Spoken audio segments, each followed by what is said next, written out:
Tere merelaeka vaatajad! Kui me oma eelmistes videotes oleme näinud siin Merivälja muulil peamiselt tormiilmasid, viimati siis sellel suvel, ja laine on löönud üle selle samase muuli otsa, kui mida ma teile praegu näitan, siis täna, kui meil on kuupäevaks 24. august 2025, näitame teile hoopis teistsugust pilti.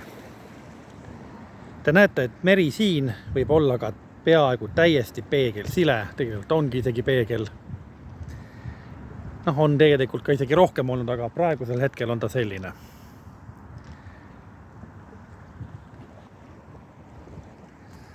Ja laevad liiguvad rahulikult, Viking Line seal kaugemal, ka Aegna laev tulemas siia poole. Ja nagu näete, see on üli rahulik vesi.